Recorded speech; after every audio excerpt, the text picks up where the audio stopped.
ഒരു കിഡ്നി സ്റ്റോണോ അല്ലെങ്കിൽ ഒരു യൂട്രൈൻ പ്രോബ്ലമോ ഒക്കെ ആയിട്ട് പലപ്പോഴും രോഗികൾ വന്ന് പറഞ്ഞ് സിംറ്റംസ് അവർ ഒരു ഗ്രൂപ്പ് ഓഫ് സിംറ്റംസ്. ഇനി എൻ്റെ പ്രശ്നങ്ങൾ ഇത് വയറിന് എന്തെങ്കിലും പ്രശ്നമുണ്ടോ, ഗ്യാസിൻ്റെ പ്രശ്നം, അയ്യോ ഡോക്ടറെ അത് പറയാൻ മറന്നുപോയി, ഭയങ്കര ബുദ്ധിമുട്ടാണ്. ഇനി ഇത് കൂടാതെ സ്ട്രക്ചറൽ ഡിഫക്ട്സ്. ഹലോ ഫ്രണ്ട്സ്, ഞാൻ ഡോക്ടർ അഭിരാം. സാധാരണ ക്ലിനിക്കിൽ പലപ്പോഴും രോഗികൾ വന്ന് ഇപ്പോൾ ഒരു തലവേദന അല്ലെങ്കിൽ ഒരു ജോയിൻറ്റ് പെയിൻ അല്ലെങ്കിൽ ഇപ്പോൾ ഒരു കിഡ്നി സംബന്ധമായിട്ടുള്ള എന്തെങ്കിലും പ്രശ്നങ്ങൾ, മേ ബി ഒരു കിഡ്നി സ്റ്റോണോ അല്ലെങ്കിൽ ഒരു യൂട്രൈൻ പ്രോബ്ലമോ ഒക്കെ ആയിട്ട് പലപ്പോഴും രോഗികൾ വന്ന് പറഞ്ഞ് സിംറ്റംസ് അവർ ഒരു ഗ്രൂപ്പ് ഓഫ് സിംറ്റംസ്. ഇനി എൻ്റെ പ്രശ്നങ്ങൾ ഇതൊക്കെയാണ് എന്ന് പറഞ്ഞതിന് ശേഷം നമ്മൾ വെറുതെ ഒരു ചോദ്യം ചോദിച്ചാൽ മതി, വയറിന് എന്തെങ്കിലും പ്രശ്നമുണ്ടോ, ഗ്യാസിൻ്റെ പ്രശ്നം, അയ്യോ ഡോക്ടറെ അത് പറയാൻ മറന്നുപോയി, ഭയങ്കര ബുദ്ധിമുട്ടാണ്. കാരണം അപ്പോൾ അവരുടെ മെയിൻ കൺസേൺ ഈ ഒരു തലവേദനയോ അല്ലെങ്കിൽ ജോയിൻറ്റ് പെയിനോ ആണെന്നുള്ളതേ ഉള്ളൂ. പക്ഷേ കാലങ്ങളായി ഇവരുടെ കൂടെയുള്ള വേറൊരു പ്രശ്നമാണ് ഈ ഒരു വയറിൻ്റെ പ്രശ്നം എന്നുള്ളത്. ഇതിൽ നിന്ന് എന്ത് മനസ്സിലാക്കാം? ഒട്ടുമിക്ക അസുഖങ്ങളുടെയും ഒരു മൂല കാരണം നമ്മുടെ ഒരു ഗട്ട് ഹെൽത്ത് അല്ലെങ്കിൽ വയറിൻ്റെ അവസ്ഥയിൽ വരുന്ന അല്ലെങ്കിൽ അപചയങ്ങൾ, ദഹന വ്യവസ്ഥയിൽ വരുന്ന പ്രശ്നങ്ങളായിരിക്കാം. നമുക്ക് ആലോചിച്ചാൽ അത് മനസ്സിലാവുന്നതാണ്. കാരണം നമ്മൾ കഴിക്കുന്ന ഭക്ഷണം ശരിയായ രീതിയിൽ അതിനെ ദഹിപ്പിക്കാനും അതിൽ നിന്ന് വേണ്ട പോഷകങ്ങളെ ശരീരത്തിന് വലിച്ചെടുക്കാനും അതിനെല്ലാം ശേഷം ബാക്കി വരുന്നവയെ കൃത്യമായി പുറന്തള്ളാനും കഴിഞ്ഞിട്ടില്ലെങ്കിൽ തന്നെ നമുക്ക് അസുഖങ്ങൾ സ്റ്റാർട്ട് ചെയ്യും. കാരണം എല്ലാം ബേസ് ചെയ്തിരിക്കുന്നത് ഈ ഒരു ഭക്ഷണവുമായി റിലേറ്റഡ് ആയിട്ടാണല്ലോ. ഭക്ഷണമില്ലാതെ, ന്യൂട്രിയൻറ്റ് റിച്ച് ആയിട്ടുള്ള ഭക്ഷണമില്ലാതെയും തീരെ ഭക്ഷണമില്ലാതെയൊന്നും നമുക്ക് ഒരുപാട് കാലം സർവൈവ് ചെയ്യാനും പറ്റില്ല. അത് അസുഖങ്ങളിലേക്ക് നയിക്കും. അപ്പോൾ എല്ലാത്തിൻ്റെ ഒരു ബേസിക് കാരണം ഇത് തന്നെ ആയിരിക്കാം. നിങ്ങൾക്ക് അധികമായി വയർ വന്ന് വീർക്കുന്നത് പോലെ, ഇടയ്ക്കിടയ്ക്ക് അധികമായ എമ്പക്കം, അതുപോലെ തന്നെ കീഴ്വായു, ഇതൊക്കെ അമിതമായി നിങ്ങളെ ബുദ്ധിമുട്ടിക്കുന്നുണ്ടെങ്കിൽ, അതുപോലെ കോൺസ്റ്റിപ്പേഷൻ, മലബന്ധം, ഡയേറിയ, ചില അവസരങ്ങളിൽ ഡയേറിയ, കഫം കലർന്ന മലം, ഇതൊക്കെ പോകുന്നുണ്ടെങ്കിൽ ഒരു സാധ്യത നിങ്ങൾക്ക് സിബോ, അധികം പഴക്കമില്ലാത്തൊരു ടെർമിനോളജിയാണ്, small intestinal bacterial overgrowth. നമ്മുടെ ചെറുകുടലിൽ വരുന്ന ബാക്ടീരിയകളുടെ, അതുതന്നെ മോശം ബാക്ടീരിയകളുടെ അധികമായ ഓവർ ഗ്രോത്ത് മൂലം വരാവുന്ന പ്രശ്നങ്ങൾ. ഇത് അത്ര സിമ്പിളായിട്ടുള്ളൊരു പ്രശ്നമല്ല, മാരകമായ പ്രശ്നങ്ങളിലേക്കും ഇത് നയിക്കാറുണ്ട്. ശരിക്ക് നമ്മുടെ കുടലിൽ 200-ൽ പരം micro organisms, millions of organisms ഉണ്ട്. അതിൽ 200-ൽ അധികമുള്ള തരത്തിലുള്ള ബാക്ടീരിയ, ഫംഗസ്, വൈറസസ് ഒക്കെ തന്നെയുണ്ട്. ഇതിൽ നല്ലൊരു ശതമാനം സൂക്ഷ്മാണുക്കളും നമുക്ക് ഗുണം ചെയ്യുന്നവയാണ്. എന്നാൽ ചിലവ നമുക്ക് ദോഷം ചെയ്യുന്നവയുമുണ്ട്. ഈ ദോഷം ചെയ്യുന്നവയുടെയും നല്ല സൂക്ഷ്മാണുക്കളുടെയും ആ ഒരു ബാലൻസിൽ കാര്യമായ വ്യതിയാനങ്ങൾ വരുമ്പോൾ തീർച്ചയായിട്ടും പ്രശ്നങ്ങളുണ്ടാകും. ദഹന വ്യവസ്ഥയിൽ കാര്യമായ അപചയങ്ങൾ ഉണ്ടാകും. ഈ ഒരു സിബോ എന്ന ഒരു അസുഖവുമായി ബന്ധപ്പെട്ട് പറയാവുന്ന പ്രോബബിൾ ആയിട്ടുള്ള ചില കാരണങ്ങളെക്കുറിച്ച് നോക്കുമ്പോൾ, ഒരു കാരണം നമ്മുടെ ആസിഡിക് മീഡിയ, ശരിക്കും നമ്മുടെ സ്റ്റൊമക്കിൽ, ആമാശയത്തിൽ നല്ല ആസിഡ് സെക്രീഷൻ ഉണ്ട്. അതായത് ദഹനരസമായിട്ട് പുറപ്പെടുവിക്കുന്ന ആസിഡ് സെക്രീഷൻ ആമാശയത്തിൽ ഉണ്ട്. അതൊരു ഹൈഡ്രോക്ലോറിക് ആസിഡ് തന്നെ, കുറച്ച് വീര്യമുള്ള ആസിഡ് തന്നെയാണ്. അപ്പോൾ ഈ ആസിഡ് മീഡിയത്തിലെ കുറവ് വന്ന് അത് ആൽക്കലൈൻ മീഡിയത്തിലേക്ക് പോകുമ്പോഴാണ് ശരിക്കും പറഞ്ഞാൽ ഈ ഒരു ബാക്ടീരിയൽ ഓവർ ഗ്രോത്ത് കൂടുതലായിട്ട് വരുന്നത്. ശരിക്കും ആമാശയത്തിൽ നിന്ന് മുന്നോട്ട് പോകുന്നതിനനുസരിച്ചിട്ട് ദഹനത്തിൻ്റെ പ്രാഥമികമായിട്ടുള്ള നല്ലൊരു ഭാഗം നടക്കുന്നതും ആമാശയത്തിൽ വെച്ചാണല്ലോ. അതിനുശേഷം മെല്ലെ മെല്ലെ അത് അടുത്ത ഭാഗമായി ചെറുകുടൽ, വൻകുടൽ, അങ്ങനെ നീങ്ങിയാണല്ലോ അത് ഓരോരോ പോർഷനായിട്ട് പോകുന്നത്. അപ്പോൾ അതിലേറ്റവും കൂടുതലായിട്ട് അബ്സോർപ്ഷനൊക്കെ വരുന്നത് നമ്മുടെ ചെറുകുടലിൽ വെച്ചാണ്. അപ്പോൾ ഈ ആമാശയത്തിൻ്റെ, അതിന് ഹൈപ്പോക്ലോർഹൈഡ്രിയ എന്നാണ് പറയുന്നത്. അപ്പോൾ ഈ ആമാശയത്തിലെ pHൻ്റെ വാല്യൂ ആസിഡിക് മീഡിയം കുറഞ്ഞ് ആൽക്കലൈൻ ആവാനുള്ള കാരണം എന്തായിരിക്കും? പ്രൊബബിളായിട്ട് നമുക്ക് കുറച്ച് കാര്യങ്ങൾ അതിൽ പറയാവുന്നതാണ്. ഒന്ന്, അട്രോഫിക് ഗ്യാസ്ട്രൈറ്റിസ് എന്ന് പറയും. അതായത് ഈ ഒരു ആസിഡ് പ്രൊഡ്യൂസ് ചെയ്യുന്ന ഗ്രന്ഥികളുടെ കാലക്രമേണയുള്ള നാശം. അതിന് എടുത്തു പറയാവുന്ന ഒരു പ്രശ്നമായിട്ടുള്ളത് ഒന്ന്, ഓട്ടോ ഇമ്മ്യൂൺ അസുഖങ്ങൾ, ദഹന വ്യവസ്ഥയിൽ വരുന്ന ഓട്ടോ ഇമ്മ്യൂൺ അസുഖങ്ങൾ ഒരു കാരണമായിരിക്കാം. എച്ച് പൈലോറി എന്ന ഒരു ബാക്ടീരിയയുടെ, എച്ച് പൈലോറി എന്ന ബാക്ടീരിയ നമുക്ക് ഗുണകരമല്ല എന്നുള്ളതാണ് പറയുന്നത്, അതിൻ്റെ അമിതമായ പ്രവർത്തനം, ഇതൊക്കെ തന്നെ ഈ അട്രോഫിക് ഗ്യാസ്ട്രൈറ്റിസ്, അല്ലെങ്കിൽ ഇതൊക്കെ ഒരു ക്രോണിക് ഗ്യാസ്ട്രൈറ്റിസ് എന്ന സ്റ്റേജും അതിൽ നിന്ന് ഈ ഒരു ഗ്രന്ഥിയുടെ പെർമനൻ്റ് ആയിട്ടുള്ള ഒരു തകരാറിലേക്കും പോകാം. അതുകൊണ്ട് തന്നെ ആസിഡിക് മീഡിയം അവിടെ നഷ്ടപ്പെടുന്നു. ഇതുപോലെ തന്നെ കണ്ടിന്യൂസ് ആയിട്ടുള്ള ഓവർ ദ കൗണ്ടർ മെഡിക്കേഷൻ, ഗ്യാസിൻ്റെ പ്രശ്നം വരുമ്പോൾ പലരും നേരെ മെഡിക്കൽ ഷോപ്പിൽ ചെന്ന് ഗ്യാസിന് മരുന്നുണ്ടോ, അപ്പോൾ ഓവർ ദ കൗണ്ടർ കൊടുക്കാവുന്ന മെഡിസിൻസ് അവരെടുത്ത് കൊടുക്കുന്നു. ഇതിൻ്റെ കണ്ടിന്യൂസ് ആയിട്ടുള്ള ഉപയോഗവും ഈ ഒരു അവസ്ഥയിലേക്ക് എത്തിക്കാൻ സാധ്യതയുണ്ട്. ഇവിടെ ഇനി എന്താ സംഭവിക്കുന്നത്? ഈ ആസിഡിക് മീഡിയം നഷ്ടപ്പെട്ട സ്റ്റൊമക്കിൽ ദഹനം ശരിയായ രീതിയിൽ നടക്കാതെ തന്നെ ഈ ഭക്ഷണ പദാർത്ഥങ്ങൾ അടുത്ത ഭാഗമായ സ്മോൾ ഇൻറ്റസ്റ്റൈനിലേക്ക് പ്രവേശിക്കുന്നു. ദഹനം ശരിയായി നടക്കാത്ത ആസിഡിക് മീഡിയം അവിടെ ഇല്ല, നടക്കാനുള്ള ആസിഡിക് മീഡിയമോ അവിടെ ഇല്ല. സ്മോൾ ഇൻറ്റസ്റ്റൈനിൻ്റെ പ്രധാന ഫംഗ്ഷൻ എന്നുള്ളത് ന്യൂട്രിയൻസിൻ്റെ അബ്സോർപ്ഷനാണ്. അപ്പോൾ അതുകൊണ്ട് തന്നെ ഈ സാധനങ്ങൾ, ഈ ഭക്ഷണ പദാർത്ഥങ്ങൾ അവിടെ കിടന്ന് കൂടുതൽ ഫെർമെൻറ്റ് ചെയ്യാനുള്ള സാധ്യതയുണ്ട്. അപ്പോൾ ഈ നല്ല ബാക്ടീരിയയും മോശം ബാക്ടീരിയയുമായിട്ടുള്ള ആ ഒരു സന്തുലിതാവസ്ഥ നഷ്ടപ്പെടുന്നു, മോശം ബാക്ടീരിയകൾ പെരുകുന്നു. ഇതാണ് ശരിക്ക് സിബോ, സ്മോൾ ഇൻറ്റസ്റ്റൈനൽ ബാക്ടീരിയൽ ഓവർഗ്രോത്ത് ഒരു കാരണമായി പറയാവുന്നത്. അതുപോലെ തന്നെ അധികമായ ആൽക്കഹോൾ ഉപയോഗം, ഇതൊക്കെ തന്നെ ഇത്തരത്തിൽ ഈ ഒരു ആമാശയത്തിൻ്റെ ബേസിക് ആയിട്ടുള്ള പ്രോപ്പർട്ടിയെ നശിപ്പിക്കാനും ഈ ഒരു സിബോ എന്ന അവസ്ഥയിലേക്ക് എത്താനുമുള്ള സാധ്യതകൾ വർദ്ധിപ്പിക്കുകയാണ് ചെയ്യുന്നത്.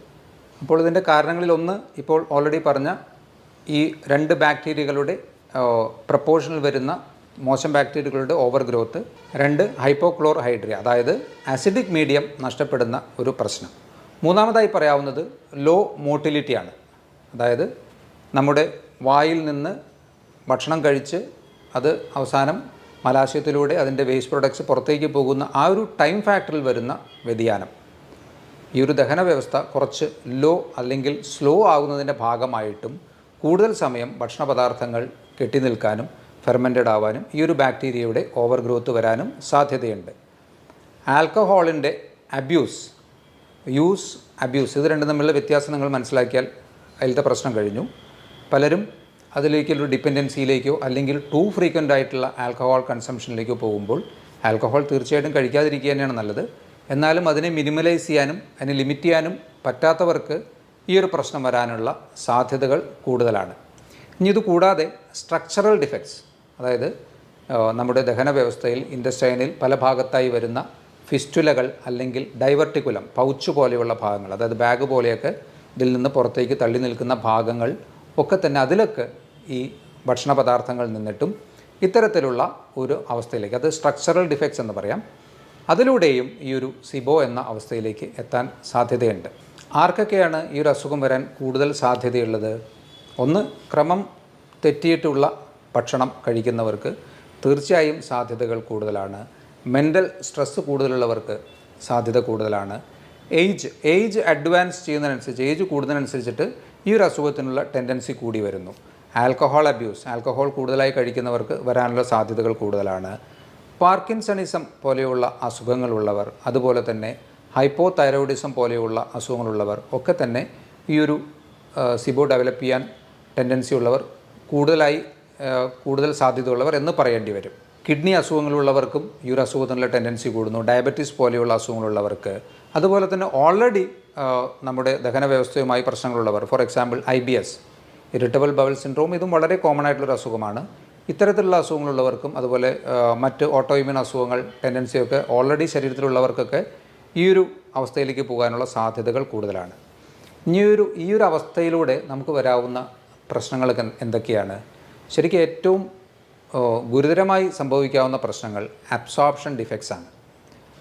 നമ്മുടെ കഴിക്കുന്ന ഭക്ഷണത്തിൽ നിന്ന് അതിൻ്റെ ന്യൂട്രിയൻസിനെ, മാക്രോ ആൻഡ് മൈക്രോ ന്യൂട്രിയൻസിനെയൊക്കെ വലിച്ചെടുക്കുന്ന പ്രധാന ഭാഗമായ സ്മോൾ ഇൻറ്റസ്റ്റൈനിലെ പ്രവർത്തന തകരാറുകൾ തീർച്ചയായിട്ടും ഡെഫിഷ്യൻസീസിലേക്കാണ് നമ്മളെ നയിക്കുന്നത്.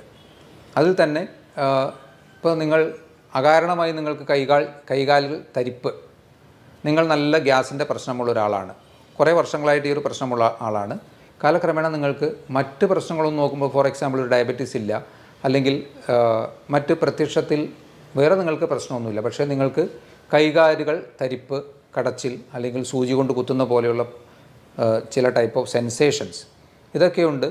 ടെസ്റ്റ് ചെയ്യുമ്പോൾ ചിലപ്പോൾ നിങ്ങൾ B12 ഡെഫിഷ്യൻ്റ് ആയിരിക്കാം.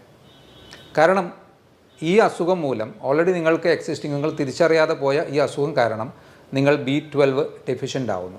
അതിൻ്റെ പരിണിത ഫലമായിട്ടുള്ള ലക്ഷണങ്ങളാണ് നേരത്തെ സൂചിപ്പിച്ചത്. അതുപോലെ തന്നെ ഫാറ്റ് മെറ്റബോളിസത്തിൽ, പ്രോട്ടീൻ അബ്സോർപ്ഷനിലൊക്കെ ഡിഫക്ട്സ് വരാം. അയൺ അബ്സോർബ് ചെയ്യുന്നതിൽ ഡിഫക്ട്സ് വരാം. ഡെഫിഷ്യൻസീസ് ഈ ഒരു അസുഖത്തിൻ്റെ ഒരു വലിയ പ്രശ്നമാണ്. അതുമൂലം തന്നെ എന്തുണ്ടാകാം? വെയിറ്റ് റിഡക്ഷൻ ഉണ്ടാകാം. ന്യൂട്രിയൻസിനെ ശരിയായ രീതിയിൽ ശരീരത്തിന് അബ്സോർബ് ചെയ്യാൻ പറ്റുന്നില്ലെങ്കിൽ സ്വാഭാവികമായിട്ടും വെയിറ്റ് റിഡക്ഷൻ ഒരു ചാൻസ് ആണല്ലോ. അപ്പോൾ വെയിറ്റ് റിഡക്ഷനുള്ള സാധ്യതകൾ കൂടുന്നു. കാലക്രമേണ ഇത് മറ്റ് അസുഖങ്ങളിലേക്ക്, ഓരോ ഡെഫിഷ്യൻസി ഓരോ തലങ്ങളിൽ അതിൻ്റെ സിംറ്റംസ് കാണിച്ചുകൊണ്ടിരിക്കുമല്ലോ. അപ്പം അത്തരത്തിൽ ഗുരുതരമായ അവസ്ഥകളിലേക്ക് ഈ ഒരു സിബോ വളരെ സിമ്പിളായിട്ട് നമുക്ക് ഗ്യാസിൻ്റെ പ്രശ്നമെന്ന് തള്ളി എന്ന് പറഞ്ഞ് ഒഴിവാക്കാൻ പറ്റാവുന്നതല്ല പലപ്പോഴും വയറുമായി ബന്ധപ്പെട്ട പ്രശ്നങ്ങൾ. അതുകൊണ്ട് നമ്മുടെ ശരീരത്തിൻ്റെ പ്രാഥമിക ഫങ്ഷൻസ് നിർവഹിക്കുന്ന, അല്ലെങ്കിൽ കഴിക്കുന്ന ഭക്ഷണത്തിൽ നിന്ന് നമുക്ക് വേണ്ട കാര്യങ്ങൾ ചെയ്തു തരുന്ന കുടലിൻ്റെ പ്രവർത്തനം കൃത്യമാണോ എന്ന് വിലയിരുത്തേണ്ടത് ആവശ്യമാണ്. അതാണ് ഈ പറഞ്ഞ കാര്യങ്ങളെല്ലാം കാണിക്കുന്നത്. അപ്പോൾ നിങ്ങൾക്ക് ഇത്തരത്തിലുള്ള അമിതമായ വയറ് വീർത്ത് കിട്ടുന്ന അവസ്ഥ, പുളിച്ചു തേട്ടൽ, ഏമ്പക്കം, കീഴ്വായു, ഇടയ്ക്കിടയ്ക്കുള്ള വയറുവേദന, ഈ പ്രശ്നങ്ങളൊക്കെ ഉണ്ടെങ്കിൽ കുറച്ചുകൂടി ഒന്ന് കരുതിയിരിക്കുന്നത് നല്ലതായിരിക്കാം. ഈ ഒരു കണ്ടീഷനെ നമുക്ക് എങ്ങനെ മാനേജ് ചെയ്യാൻ പറ്റും? ഭക്ഷണത്തിൽ തന്നെയായിരിക്കുമല്ലോ ആദ്യം ശ്രദ്ധിക്കേണ്ടത്. കാരണം പ്രൈമറിലി ആ ഭക്ഷണത്തിൽ വന്ന പ്രശ്നങ്ങളും അതിലൂടെ ദഹന വ്യവസ്ഥയിൽ വന്ന അപജയങ്ങളുമാണ് ഈ ഒരു അവസ്ഥയിലേക്ക് നയിച്ചത്. അപ്പോൾ അതുകൊണ്ട് ഭക്ഷണത്തിൽ ആദ്യം ജങ്ക് ഫുഡ് കംപ്ലീറ്റ് ആയിട്ട് ഒഴിവാക്കുക, പഞ്ചസാര ഉൾപ്പെട്ടത് കംപ്ലീറ്റ് ആയിട്ട് ഒഴിവാക്കുക. കുറച്ച് ഫൈബർ അധികമായി കഴിക്കേണ്ട ആവശ്യമില്ല, എന്നാൽ തീർത്തും അവോയ്ഡ് ചെയ്യേണ്ട ആവശ്യമില്ല. ഫൈബറിൻ്റെ അളവ് ഒന്ന് മോഡറേറ്റ് അളവിലേക്ക് ആക്കുക. ഈ ഒരു പ്രശ്നമാണെന്ന് വിചാരിച്ച് ഫൈബർ മാത്രം കഴിച്ചുകൊണ്ടിരിക്കേണ്ട, അതിൻ്റെ ആവശ്യമില്ല. ഫൈബറിൻ്റെ അളവ് ഒന്ന് മിനിമൈസ് ചെയ്യുന്നതും നല്ലതായിരിക്കാം. ആൽക്കഹോൾ യൂസ് ഉണ്ടെങ്കിൽ കംപ്ലീറ്റ് സ്റ്റോപ്പ് ചെയ്യുക. സ്മോക്കിംഗ് ഉണ്ടെങ്കിൽ അത് കംപ്ലീറ്റ് സ്റ്റോപ്പ് ചെയ്യുക. അതുപോലെ തന്നെ ഇപ്പോൾ ഒഴിവാക്കേണ്ട കാര്യങ്ങൾ നമുക്ക് മനസ്സിലായി. ഇനി നിങ്ങൾക്ക് വയറിൻ്റെ ദഹന വ്യവസ്ഥയെ എപ്പോഴും സഹായിക്കുന്ന ഘടകങ്ങളാണ് പ്രോബയോട്ടിക്സ്. അതായത് നല്ല ബാക്ടീരിയകൾ ഉണ്ടാക്കാൻ കഴിവുള്ളതും അത് ഉൾപ്പെട്ടതുമായിട്ടുള്ള ഭക്ഷണങ്ങൾ. അതിൽ പ്രോബയോട്ടിക് ആയിട്ടുള്ള ഇപ്പോൾ കേട് പോലെയുള്ള അതൊക്കെ നമുക്ക് അവൈലബിൾ ആണ്. അല്ലെങ്കിൽ നിങ്ങൾക്ക് വീട്ടിൽ തന്നെ നല്ല ബാക്ടീരിയകളെ ഉണ്ടാക്കാൻ കഴിയുന്ന ചില സാധനങ്ങൾ നമുക്ക് വാങ്ങിക്കാൻ കിട്ടും.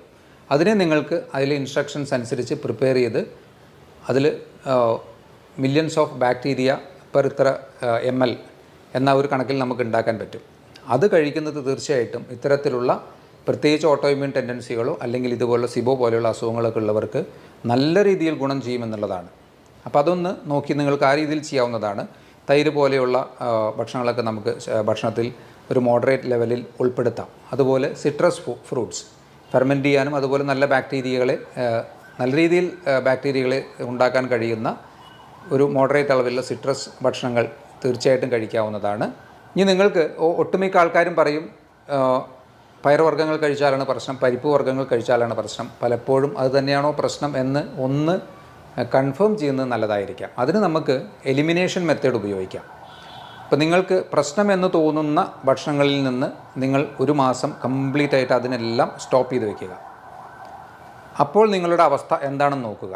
ആ സമയത്ത് നിങ്ങൾക്ക് നല്ല ആശ്വാസം കിട്ടുന്നുണ്ടെങ്കിൽ തീർച്ചയായും ആ ഒരു ഗ്രൂപ്പ് ഓഫ് ഭക്ഷണങ്ങളിൽ ചിലത് നിങ്ങൾക്ക് പ്രശ്നമായിരുന്നു എന്ന് ഉറപ്പായി, അല്ലേ? ഇനി എല്ലാം പ്രശ്നമാണെന്ന് പറയുന്നത് എങ്ങനെ നമുക്ക് റീടെസ്റ്റ് ചെയ്യാം? ഓരോന്നായിട്ട് 1-2 ദിവസം വെച്ച്, ഇപ്പോൾ പരിപ്പാണ് നിങ്ങൾക്ക് പ്രശ്നമെങ്കിൽ പരിപ്പ് ഒരു മാസം ഒഴിവാക്കി, ഒരു മാസം കഴിഞ്ഞ് പരിപ്പ് ഉൾപ്പെട്ട ഒരു ദാൽ കറി പോലെയുള്ളത് 2 ദിവസം കഴിച്ചു നോക്കുക. നിങ്ങൾക്ക് സിവിയറായിട്ടുള്ള സിംറ്റംസ് വീണ്ടും റീസ്റ്റാർട്ട് ചെയ്യുകയാണെങ്കിൽ നിങ്ങൾക്ക് ഏകദേശം ഉറപ്പിക്കാം ആ പരിപ്പ് ഒരു പ്രശ്നമായിരുന്നു എന്നുള്ളത്. അപ്പോൾ അത് ഒഴിവാക്കാം. എല്ലാം ഒഴിവാക്കണ്ട. അപ്പോൾ എല്ലാം ഒഴിവാക്കുമ്പോൾ വരുന്നൊരു പ്രധാന പ്രശ്നം നമുക്ക് ഡെഫിഷ്യൻസീസ് അതുകൊണ്ട് തന്നെ വരുമല്ലോ. ഇപ്പോൾ ഒരു വെജിറ്റേറിയൻ ഡയറ്റ് ചെയ്യുന്ന ഒരാളാണെങ്കിൽ അയാൾക്ക് പരിപ്പ് പയറുവർഗ്ഗങ്ങളൊക്കെയാണ് അയാളുടെ മെയിനായിട്ടുള്ള പ്രോട്ടീൻ്റെ ഒരു സോഴ്സ്. അപ്പോൾ അത് കംപ്ലീറ്റ് ആയിട്ട് ഒഴിവാക്കി കഴിഞ്ഞാൽ അയാളുടെ മസിൽസ് വീക്കാവും, അയാൾക്ക് ജനറലായിട്ടൊരു ഫറ്റീഗ് ഉണ്ടാവും. അപ്പോൾ അത്തരത്തിലൊരു മെത്തേഡിലേക്ക് പോകണ്ട. നിങ്ങൾക്ക് പറ്റാത്തത് ഏതാണെന്ന് നിങ്ങൾക്ക് ഈ ഒരു എലിമിനേഷൻ മെത്തേഡിലൂടെ കണ്ടുപിടിക്കാൻ പറ്റും. ഇതിനെല്ലാം ഉപരി ശരിക്കും പറഞ്ഞാൽ ഫാസ്റ്റിംഗ് നല്ലൊരു ഓപ്ഷനാണ്. ഇൻ്റർമീഡിയറ്റ് ഫാസ്റ്റിംഗ് നല്ലൊരു ഓപ്ഷനാണ്. പ്രത്യേകിച്ച് ക്രോണിക് ആയിട്ടുള്ള അസുഖങ്ങൾക്കും ഓട്ടോഇമ്യൂൺ അസുഖങ്ങൾക്കും ഇതുപോലെ വയർ സംബന്ധമായിട്ടുള്ള പ്രശ്നങ്ങൾക്കൊക്കെ തന്നെ ഫാസ്റ്റിംഗ് നല്ല രീതിയിൽ വ്യത്യാസം തരുന്നു. അതിൽ നിന്ന് നമുക്ക് വീണ്ടും മനസ്സിലാക്കാം നമ്മുടെ ദഹന വ്യവസ്ഥയാണ് പ്രാഥമികമായി എല്ലാത്തിൻ്റെയും അടിസ്ഥാന അസുഖങ്ങളുടെ കാരണം.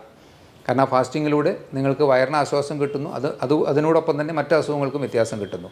ഇൻ്റർമീഡിയറ്റ് ഫാസ്റ്റിംഗ് ഇത്തരത്തിലുള്ള അസുഖങ്ങൾക്കൊന്ന് പരീക്ഷിച്ച് നോക്കാവുന്നതാണ്.